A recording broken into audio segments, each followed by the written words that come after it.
नमस्कार साथियों, जीबी यथार्थ एकेडमी के डिजिटल मंच पर आपका हार्दिक स्वागत है।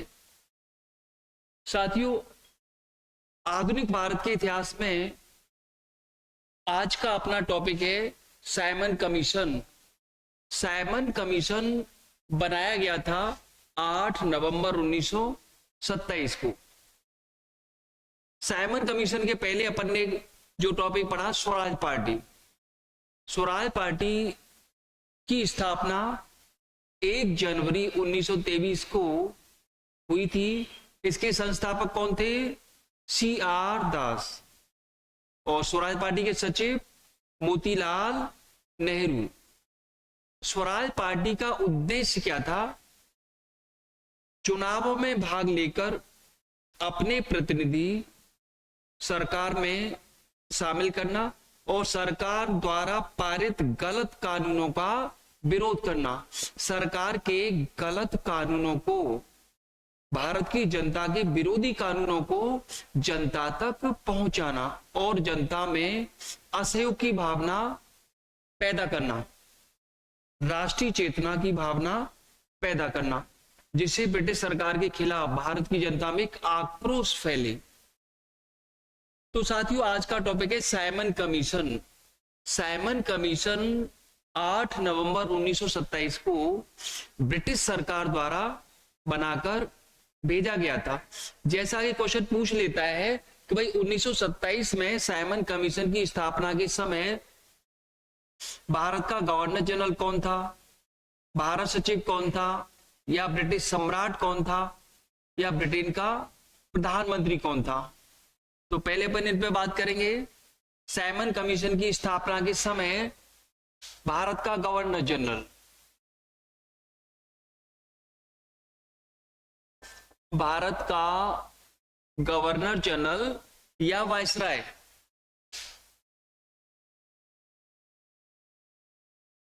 Lord Irwin.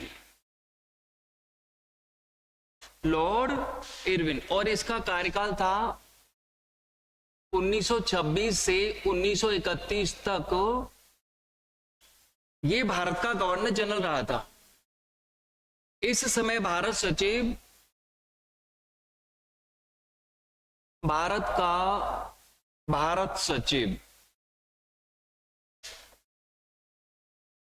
भारत सचिव लॉर्ड बर्किनहेड। लॉर्ड बर्किनहेड। 1927 में ब्रिटेन का सम्राट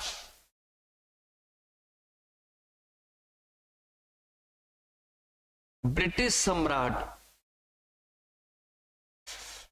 सम्राट था जॉर्ज पंचम। ब्रिटिश सम्राट था जॉर्ज पंचम। और ब्रिटिश प्रधानमंत्री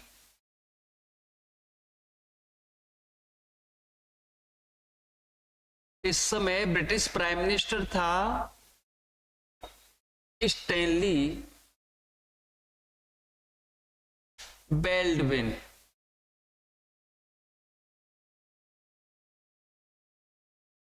तो साथियों, भारत का गवर्नर जनरल था लॉर्ड इरविन, भारत सचिव लॉर्ड बर्किनहेड, ब्रिटिश सम्राट कौन था? जॉर्ज पंचम, और ब्रिटिश प्रधानमंत्री था स्टैनली बेल्डविन।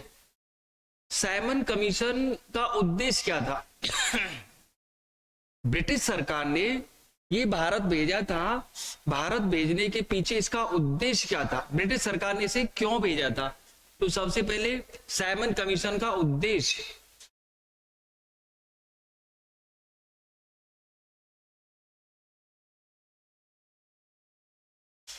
जैसा कि 1919 का अधिनियम बनाया था, 1919 का भारत शासन अधिनियम 1919, इसका एक अन्य नाम था मॉन्टेग्यू चेम्सफोर्ड सुधार।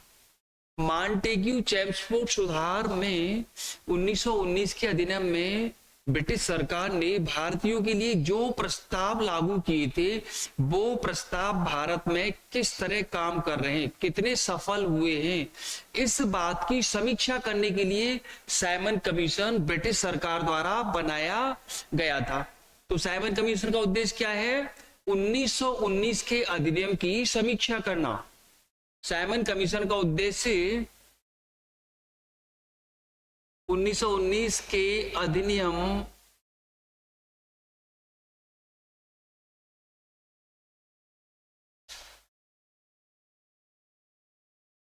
की समीक्षा करना।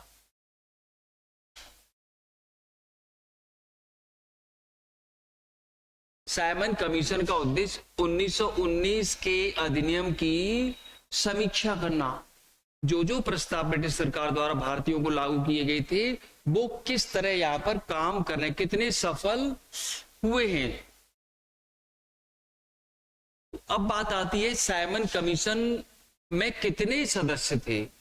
साइमन कमीशन का अध्यक्ष कौन था? साइमन कमीशन में सदस्य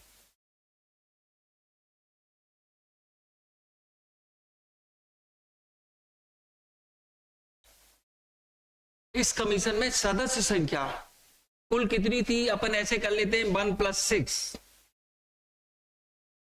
एक इसका अध्यक्ष है और 6 इसमें सदस्य हैं, अतः कुल 7 सदस्य थे। साइमन कमीशन में कुल 7 सदस्य थे। अब इसका अध्यक्ष कौन था? साइमन कमीशन का अध्यक्ष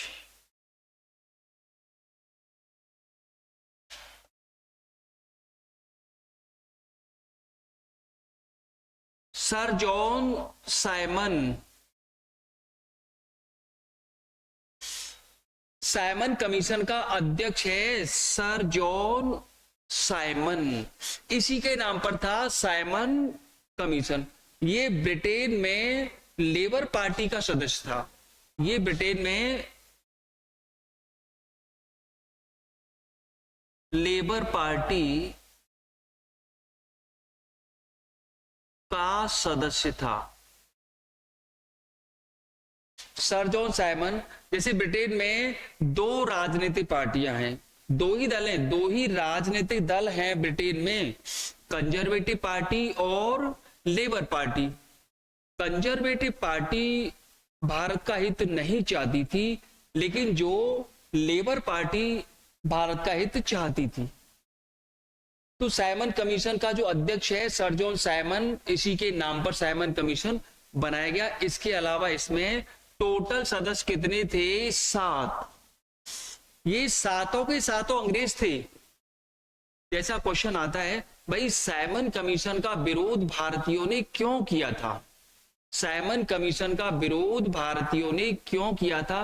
क्योंकि साइमन कमीशन में सभी 7 सदस्य अंग्रेज थे। इसमें एक भी भारतीय नहीं था। इसमें किसी भी भारतीय को सदस्य नहीं बनाया गया था। इसी कारण से भारत की जनता ने और कांग्रेस ने इसका विरोध किया था। तो विरोध का कारण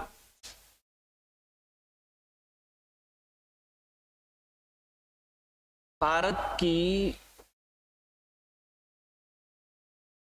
जनता द्वारा विरोध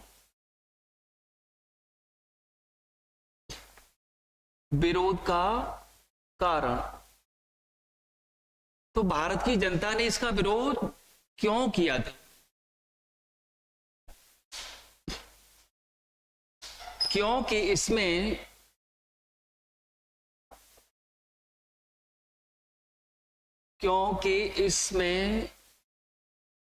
सभी 7 सदस्य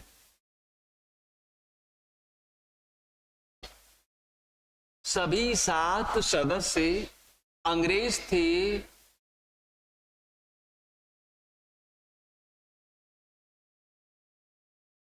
इसमें एक भी भारतीय सदस्य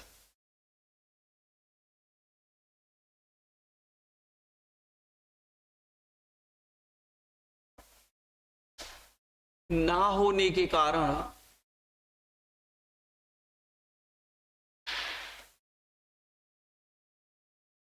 तो भारतीयों ने इसका विरोध क्यों किया, कांग्रेस ने इसका विरोध क्यों किया था? भाई इसमें सभी 7 सदस्य, सभी जो 7 सदस्य है वो क्या है, अंग्रेज हैं। इसमें एक भी भारतीय नहीं है, इसमें एक भी भारतीय सदस्य नहीं है। इसी कारण से भारत की जनता ने और कांग्रेस ने इसका विरोध किया था। होने के कारण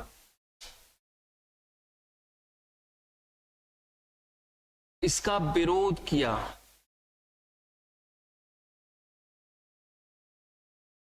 तो सीधी सी बात है भाई, सभी 7 सदस्य अंग्रेज थे, इसमें एक भी भारतीय सदस्य ना होने के कारण भारत की जनता ने इसका विरोध किया था।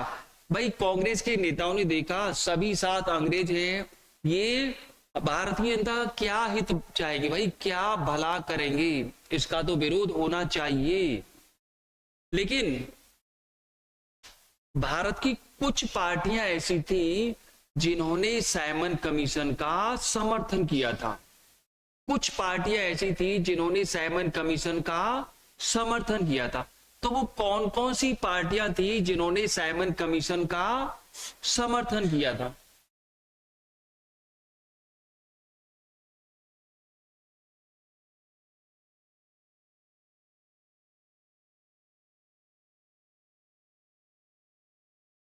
तो कमीशन का समर्थन किस किसने किया था?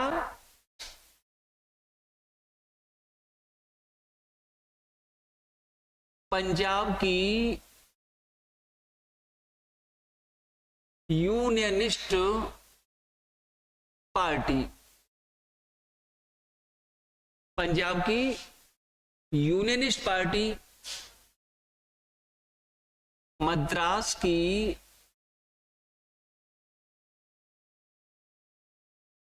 जस्टिस पार्टी, मद्रास में एक पार्टी थी जस्टिस पार्टी, इसने भी इसका समर्थन किया। मुस्लिम लीग का एक गुट था, मुस्लिम लीग साइमन कमीशन के विरोध और समर्थन के आधार पर इस समय जैसे 2 भागों में बट गई थी। मुस्लिम लीग के कुछ सदस्य इसका विरोध कर रहे थे और कुछ सदस्य इसका समर्थन कर रहे थे। तो मुस्लिम लीग का वह गुट या वह समूह जिसका नेतृत्व मोहम्मद शफी कर रहा था, तो मोहम्मद शफी वाले मुस्लिम लीग के गुट ने साइमन कमीशन का समर्थन किया था।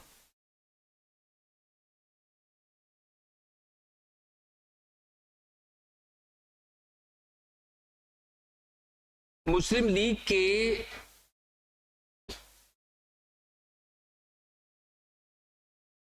मोहम्मद शफी वाले गुट ने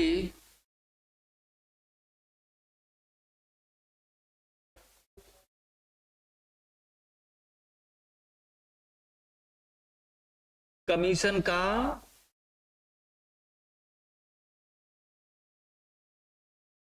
समर्थन किया था। तो साथियों ध्यान रखना है, मोहम्मद शफी ने कमीशन का समर्थन किया था। ये मुस्लिम लीग का ही सदस्य था मोहम्मद शफी। और सेंट्रल सिख संघ आगे हैं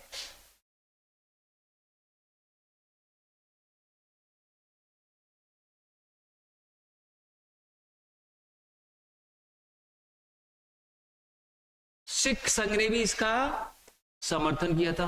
भाई देखो सिखों ने साइमन कमीशन का समर्थन किया क्योंकि 1919 के अधिनियम में सिखों के लिए भी भारत में पृथक सांप्रदायिक निर्वाचन मंडल बना दिए गए थे। पृथक सांप्रदायिक निर्वाचन मंडल पंजाब में जो बनाए थे, जहां पर पृथक सांप्रदायिक निर्वाचन मंडल सिखों के लिए बनाया गया था, वहां पर सिख उम्मीदवार ही उस पद के लिए खड़ा होगा और उस क्षेत्र की सिख संप्रदाय की जनता ही वोट डालेगी। ये था पृथक सांप्रदायिक निर्वाचन मंडल। तो 1919 के अधिनियम में सिखों को भी आरक्षण दे दिया। जैसा कि सबसे पहले अंग्रेजों ने सबसे पहले भारत में किसको आरक्षण दिया था, किसके लिए पृथक सांप्रदायिक निर्वाचन मंडल बनाए थे? 1909 के अधिनियम में मार्ले मिंटो सुधार में सबसे पहले मुसलमानों के लिए पृथक सांप्रदायिक निर्वाचन मंडल बनाए गए थे। तो 1909 में मुस्लिमों के लिए, 1919 में सिख, एंग्लो इंडियन और ईसाइयों के लिए पृथक सांप्रदायिक निर्वाचन मंडल बनाए गए। तो जब सिखों को रिजर्वेशन मिल गया तो इस सिखों ने भी साइमन कमीशन का क्या कर दिया? समर्थन कर दिया।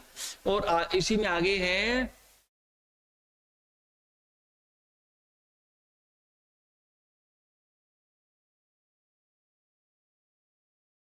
अछूत फेडरेशन। अछूत फेडरेशन, तो इन सब ने साइमन कमीशन का क्या किया है? समर्थन।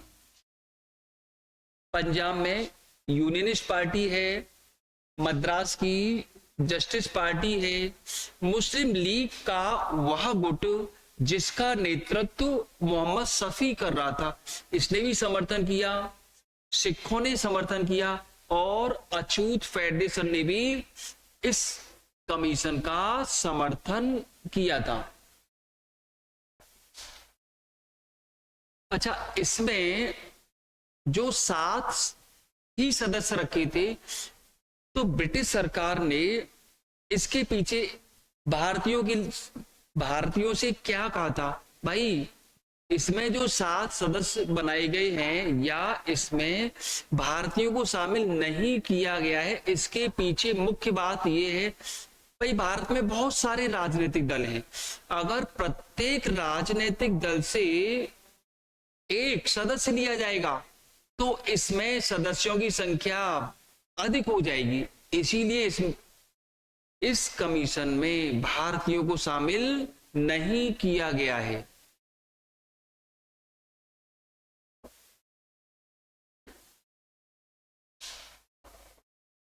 कमीशन में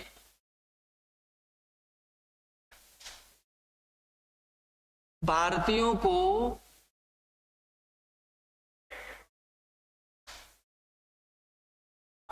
शामिल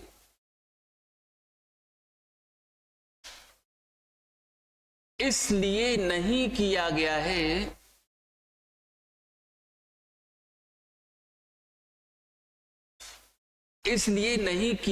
है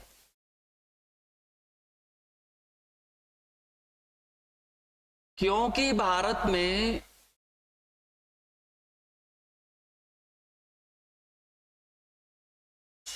अनेक राजनीतिक दल हैं। क्योंकि भारत में अनेक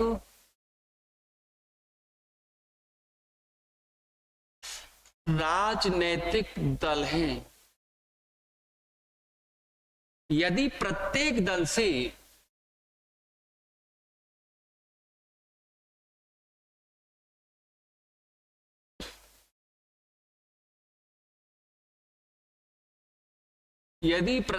से एक सदस्य लिया गया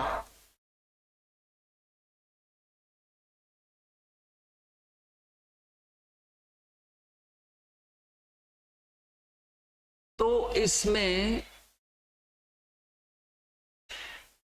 सदस्यों की संख्या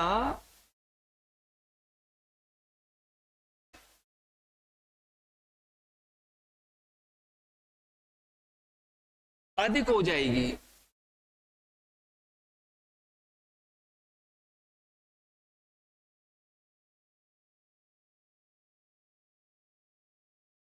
तो साथियों, अंग्रेजों ने भारतीयों को चुप करने के लिए, भारतीयों को शांत करने के लिए क्या कह दिया? भाई, भारत में बहुत सारे राजनीतिक दल हैं, अगर प्रत्येक पार्टी से एक सदस्य लिया जाएगा तो इसमें सदस्यों की संख्या क्या हो जाएगी? सदस्यों की संख्या अधिक हो जाएगी।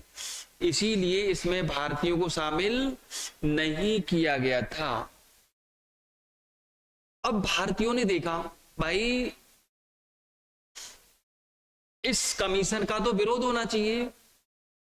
तो 1927 में कांग्रेस का अधिवेशन मद्रास में हुआ था। 1927 में कांग्रेस का अधिवेशन मद्रास में हुआ था और इस अधिवेशन के अध्यक्ष थे M.A. अंसारी। इसी अधिवेशन में साइमन कमीशन का विरोध करने का प्रस्ताव पारित किया गया था। तो विरोध का प्रस्ताव,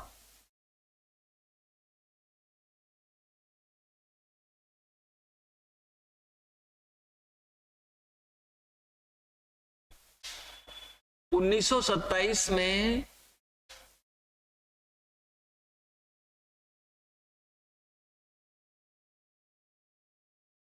कांग्रेस का अधिवेशन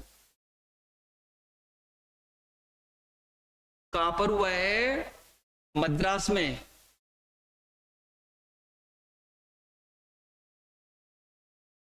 मद्रास में हुआ। इसके अध्यक्ष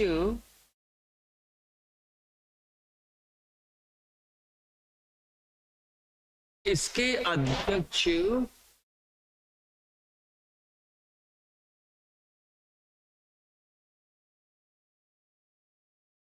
कौन थे? M.A. अंसारी भाई, मुख्तार अहमद अंसारी। मुख्तार अहमद अंसारी क्या थे? इस अधिवेशन के अध्यक्ष थे। इसी अधिवेशन में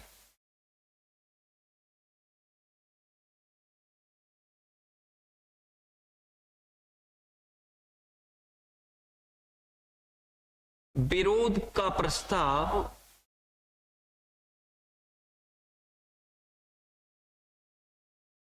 पारित किया गया था।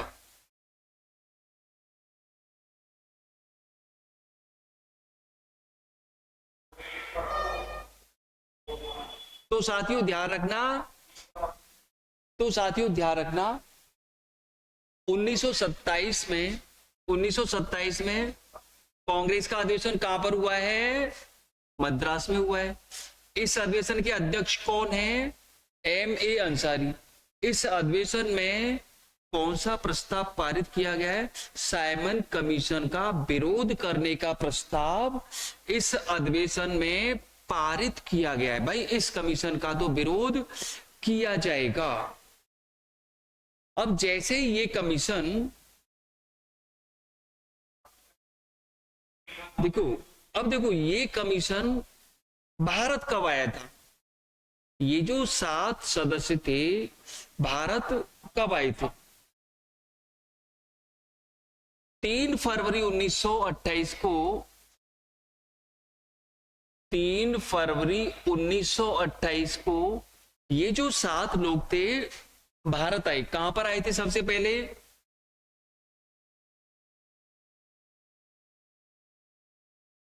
कमीशन बंबई।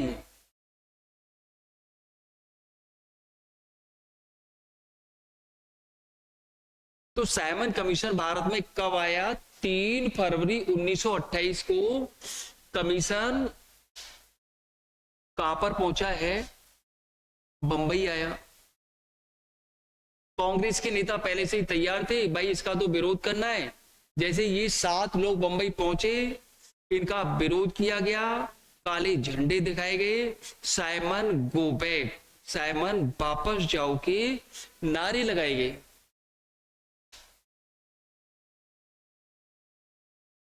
यहां पर इसे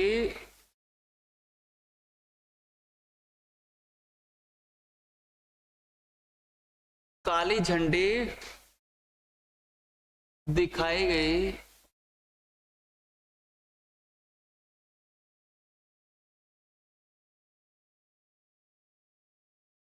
और Simon go back, Simon go back, Simon वापस जाओ।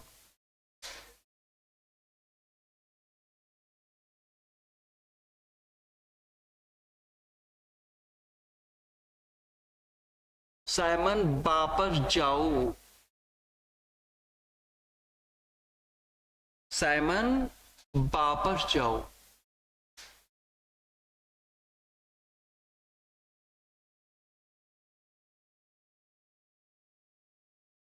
के नारे लगाए गए। तो कमीशन सबसे पहले कहां पर आया था, कौन से शहर में आया था? बंबई में आया था 3 फरवरी 1928 को। यहां पर इसे काले झंडे दिखाए गए, साइमन गो बैक के नारे लगाए गए थे।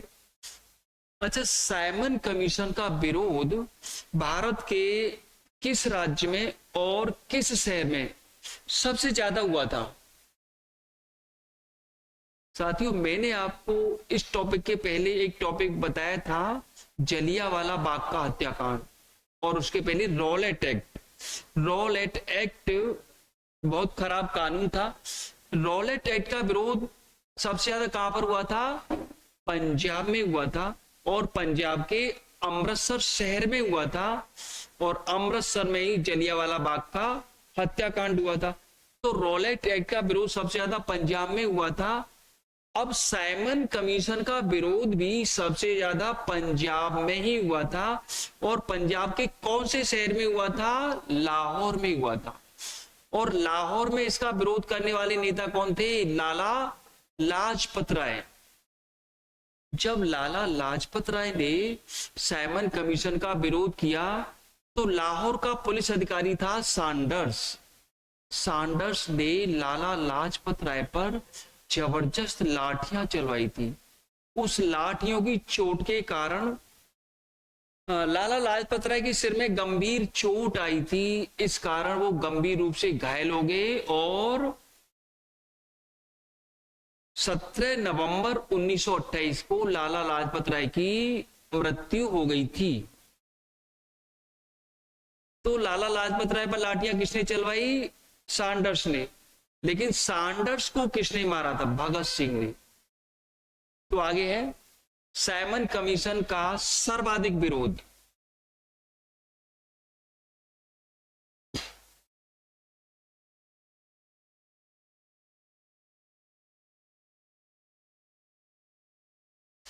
साइमन कमीशन का सर्वाधिक विरोध कहां पर हुआ है? पंजाब में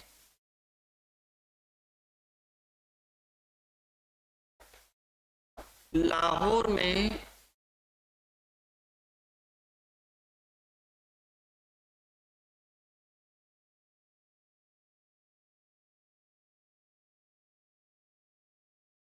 लाला लाजपत राय के नेतृत्व में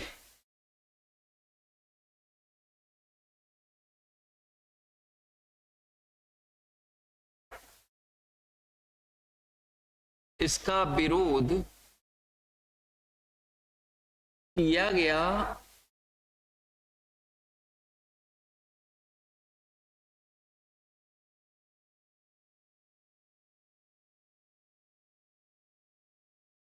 तो लाहौर के पुलिस अधिकारी,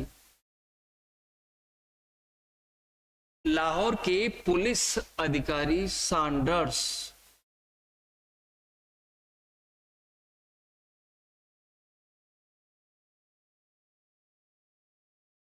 सैंडर्स ने लाला लाजपत राय पर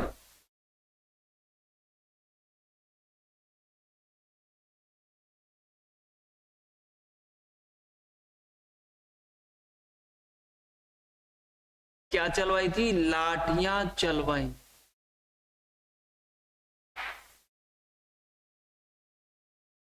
इस कारण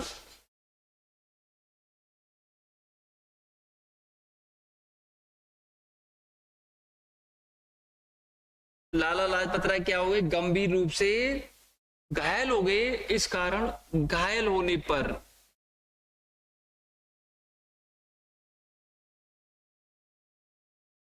घायल होने पर लाला लाजपत राय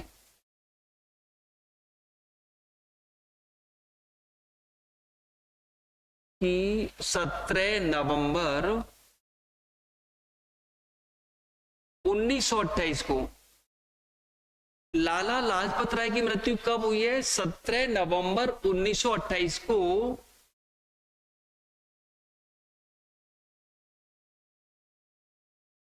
उनकी मृत्यु हो गई थी।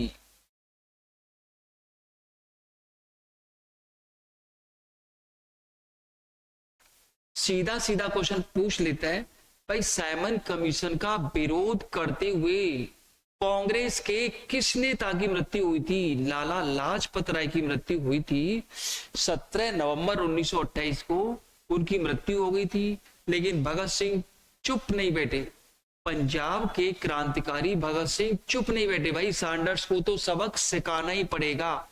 ठीक एक महीने बाद 17 दिसंबर 1928 को भगत सिंह ने लाहौर में सैंडर्स की हत्या कर दी थी।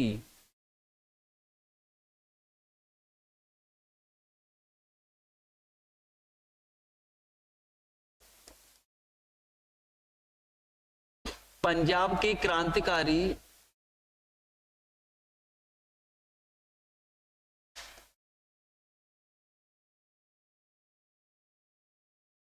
भगत सिंह ने 17 दिसंबर 1928 को लाहौर में 17 दिसंबर 1928 को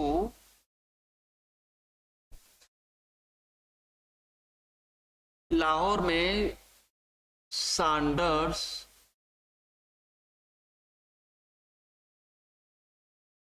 की हत्या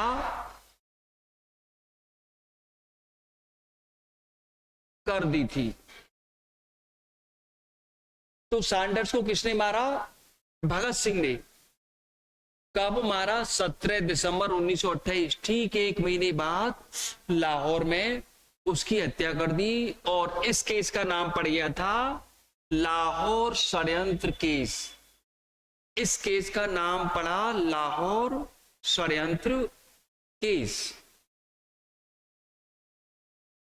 तो साइमन कमीशन का भारत की जनता ने, कांग्रेस ने जबरदस्त विरोध किया था। साइमन कमीशन में चूंकि सभी 7 सदस्य अंग्रेज थे, इसीलिए कांग्रेस ने इसको श्वेत कमीशन कहा था, व्हाइट कमीशन। कांग्रेस ने इसे क्या नाम दिया था? व्हाइट कमीशन या श्वेत कमीशन। तो साइमन कमीशन ने यहां पे जांच पड़ताल करने के बाद अपनी रिपोर्ट प्रस्तुत की थी। अपनी रिपोर्ट प्रस्तुत की थी और उस रिपोर्ट में साइमन कमीशन ने कौन कौन सी बातें भारतीयों के सामने और ब्रिटिश सरकार के सामने प्रस्तुत की थी। भाई अब भारत में आगे क्या होना चाहिए। तो मई 1930 में इस कमीशन ने अपनी रिपोर्ट प्रस्तुत की थी। कमीशन की रिपोर्ट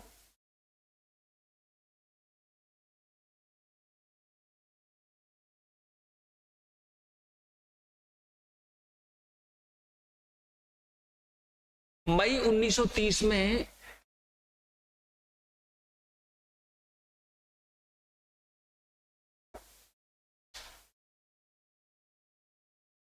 साइमन कमीशन ने मई 1930 में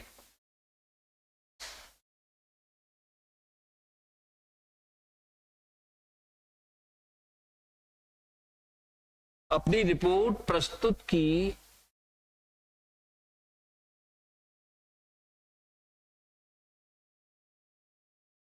मई 1930 में साइमन कमीशन ने अपनी रिपोर्ट प्रस्तुत की थी। कमीशन ने अपनी रिपोर्ट में क्या कहा था कि भाई, क्योंकि ये कमीशन किसके लिए आया था? 1919 के अधिनियम की समीक्षा के लिए आया था। तो कमीशन ने अपनी रिपोर्ट में क्या क्या सुझाव ब्रिटिश सरकार के लिए प्रस्तुत किए थे? सबसे पहले नंबर 1, प्रांतों का द्वैध शासन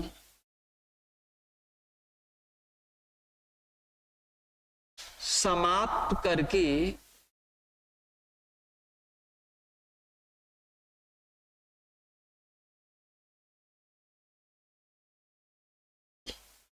प्रांतों में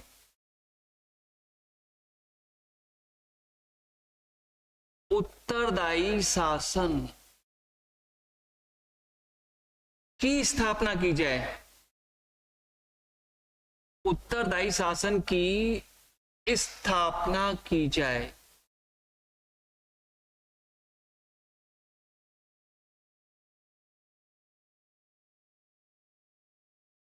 साथियों, प्रांतों में द्वैध शासन किस अधिनियम द्वारा लगाया गया था? 1919 के अधिनियम द्वारा प्रांतों में द्वैध शासन लगाया गया था। द्वैध शासन, देखो प्रांतों के जो विषय थे उनको दो भागों में विभाजित कर दिया था, आरक्षित विषय और हस्तांतरित विषय। आरक्षित जो विषय थे गवर्नर और उसकी कार्यकारी परिषद के सदस्यों के पास होते थे, जो कि महत्वपूर्ण विषय होते थे। लेकिन जो हस्तांतरित विषय होते थे, जो कम महत्वपूर्ण विषय होते थे, वो मंत्रिपरिषद, जिसमें भारत के मेंबर भी होते थे, भारत के मंत्री भी होते थे, कम महत्वपूर्ण विषय उनके पास होते थे। तो ये था द्वैध शासन। लेकिन कमीशन ने क्या कहा, भाई प्रांतों का द्वैध शासन समाप्त किया जाए, ये द्वैध शासन समाप्त किया जाए और प्रांतों में क्या लागू किया जाए, उत्तरदायी शासन लागू किया जाए। नंबर दूसरा पॉइंट था, भारत की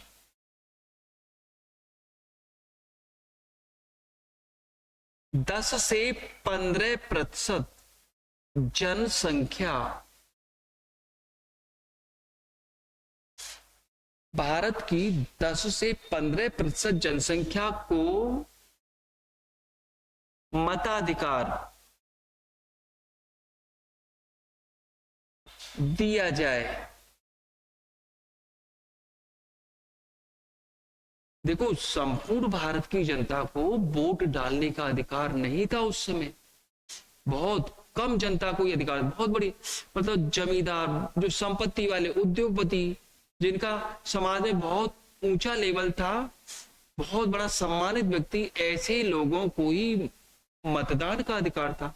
तो यहां पर क्या कहा भाई, 1919 के अधिनियम में क्या बात थी भाई, 3% जनता, भारत की केवल 3% जनता को ही वोट डालने का अधिकार था।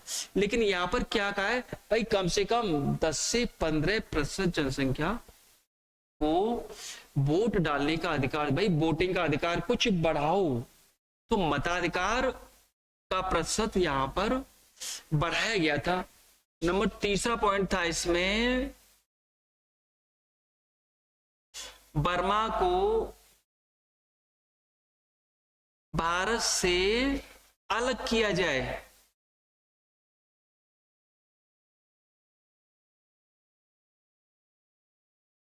देखो, पहले बर्मा है ना भारत में ही शामिल था, म्यांमार, बर्मा भारत में ही शामिल था।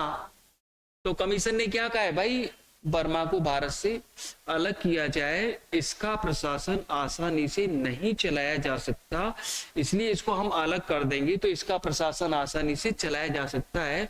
लेकिन देखो, बर्मा को 1935 के अधिनियम में भारत से अलग कर दिया गया था। तो आगे वाला पॉइंट है नंबर 4, सिंध को बंबई प्रांत से अलग करके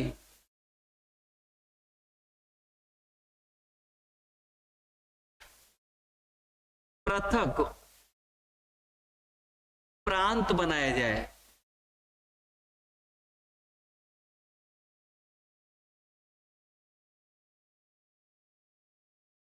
देखो, पाकिस्तान वाला जो सिंध है पहले बंबई प्रांत में शामिल था। देखो, बंबई प्रांत कहां तक, कितना बड़ा था, पाकिस्तान में सिंध तक बंबई प्रांत शामिल था। कमीशन ने क्या कहा भाई, सिंध को अलग करो, इसको अलग प्रांत का दर्जा दे दो, जिससे भाई इसमें आसानी से शासन प्रशासन को चलाया जा सके, यहाँ की जनता का भी भला हो सके, क्योंकि बंबई उस समय बहुत बड़ा प्रांत था। आगे नंबर 5 है, नंबर 5, भारत में अल्पसंख्यक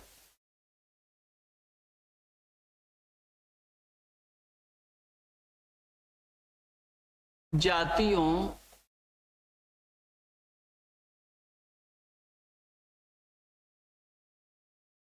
के हितों की सुरक्षा की जाए।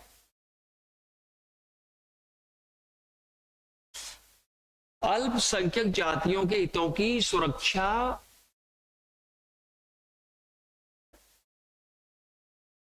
की जाए।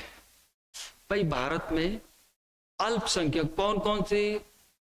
मुस्लिम, सिख, ईसाई, ये सब एंग्लो इंडियन, जैन, बौद्ध, ये सब क्या थे? अल्पसंख्यक थे। भाई इनके हितों की सुरक्षा की जाए, यहां पर विशेष रूप से अल्पसंख्यक जातियों के हितों की सुरक्षा की जाए। तो ये जो सब बातें थी साइमन कमीशन ने अपनी रिपोर्ट में प्रस्तुत की।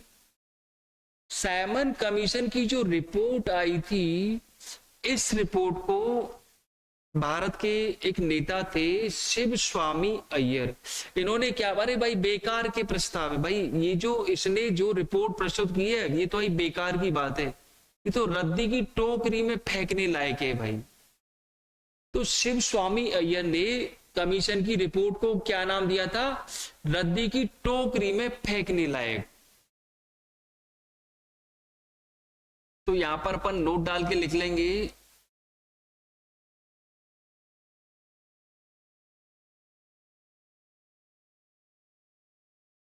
शिव स्वामी अय्यर ने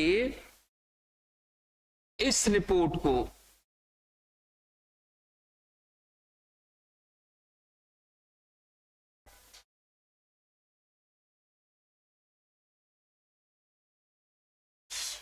रद्दी की टोकरी में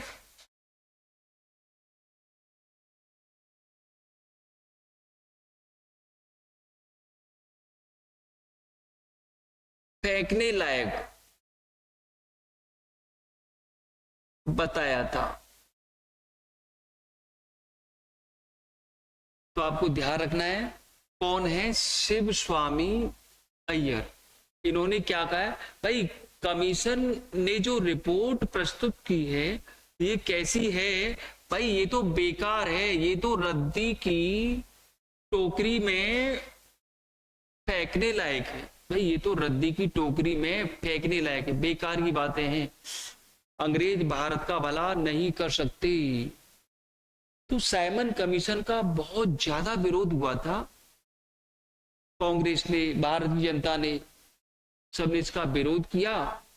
विरोध की जो बात थी भारत सचिव को मालूम पड़ी, और इस समय 1927 में भारत सचिव कौन था? लॉर्ड बर्किनहेड। लॉर्ड बर्किनहेड, इसने भारत के नेताओं को एक चुनौती दे दी, भाई हम जो भी प्रस्ताव भेजते हैं आप हमारे हर प्रस्ताव का विरोध करते हैं, अच्छा आप ऐसा करो, आप सब मिलकर के एक ऐसा कानून बनाओ जो आप सबको मान्य हो। भारत के नेताओं ने भी देखा भाई इसने तो हमें चुनौती दे दी, भारत के नेताओं ने, कांग्रेस के नेताओं ने लॉर्ड बर्किनहेड की जो चुनौती थी स्वीकार कर ली। ठीक है भाई, हम तुम्हारी चुनौती को स्वीकार करते हैं, हम भी अपना एक संविधान बनाएंगे, एक ऐसा कानून बनाएंगे जो सभी भारतीयों को मान्य हो। तब क्या हुआ आगे? फिर आगे कांग्रेस ने अपनी नेहरू रिपोर्ट प्रस्तुत की थी। नेहरू रिपोर्ट, जैसे लॉर्ड बर्किनहेड ने नेताओं से कह दिया भाई अपना एक कानून बनाओ, अपना एक संविधान बनाओ जो सब भारत की जितने भी राजनीतिक पार्टियां हैं सबको मान्य हो। तो भारत के नेताओं ने भारत सचिव की चुनौती को स्वीकार करके नेहरू रिपोर्ट प्रस्तुत की थी? तो बहुत अच्छा क्वेश्चन है साथियों। क्वेश्चन जैसे आ जाता है कि कांग्रेस के नेताओं ने सर्वप्रथम किस वर्ष और अपनी किस रिपोर्ट में भारत के संविधान के निर्माण की मांग प्रस्तुत की थी? 1928 में नेहरू रिपोर्ट में कांग्रेस ने सर्वप्रथम ब्रिटिश सरकार से कहा था, भाई भारत का संविधान होना चाहिए। तो साथियों आज इतना ही। बहुत अच्छा टॉपिक है, बहुत महत्वपूर्ण टॉपिक है। उम्मीद है बहुत अच्छा साबित होगा। राधे राधे, जय श्री कृष्णा।